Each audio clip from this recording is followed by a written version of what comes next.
రంగారెడ్డి జిల్లా రావిర్యాల ఈ సిటీలో సుజన్ మెడికేర్ ఫ్లూయిడ్స్ తయారీ యూనిట్ ప్రారంభోత్సవ కార్యక్రమంలో పాల్గొన్నారు సీఎం రేవంత్ రెడ్డి. ఈ సందర్భంగా తెలుగు రాష్ట్రాల మధ్య వాటర్ ప్రాజెక్టులపై కీలక వ్యాఖ్యలు చేశారు. తెలుగు రాష్ట్రాల మధ్య ఉన్న నీళ్ల సమస్య పరిష్కారం కావాలన్నారు సీఎం రేవంత్ రెడ్డి.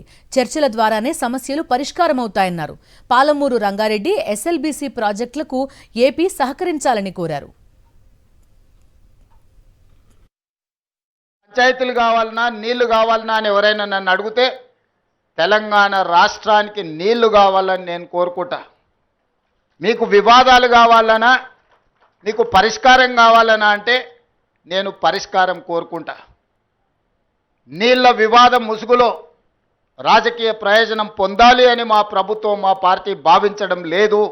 రెండు రాష్ట్రాల మధ్యలో ఉండే సమస్యల్ని శాశ్వతంగా పరిష్కరించాలి అని తెలంగాణ ప్రత్యేక రాష్ట్రాన్ని శ్రీమతి సోనియా గాంధీ గారు కాంగ్రెస్ పార్టీ ఇచ్చింది. కాబట్టి నీళ్ల విషయంలో వివాదాలు, నీళ్ల విషయంలో రాజకీయ లబ్ధి కోసం ఆలోచన చేయొద్దు. రాజకీయాలకు అతీతంగా మనం ఈరోజు ఆలోచన చేసుకొని పరిష్కరించుకోవాలి. ఈ పరిష్కారాలకు చర్చలు ఒక్కటే పరిష్కారము. న్యాయస్థానాల దగ్గరనో ఇతరుల దగ్గర పోయి పంచాయతీ తెంచుకునే కంటే మనమే కూర్చొని మన సమస్యల్ని సామరస్యపూర్వకంగా పరిష్కరించుకోవాలనేదే మా విధానము. పక్క రాష్ట్ర ముఖ్యమంత్రి గారికి నేను విజ్ఞప్తి చేస్తున్నా.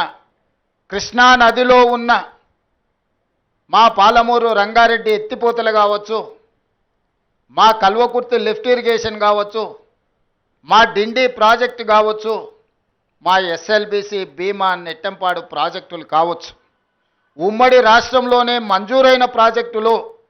వీటి అనుమతులకు మీరు అడ్డంకి పెట్టకండి. వీటి అనుమతులకు మాకు సహకరించండి.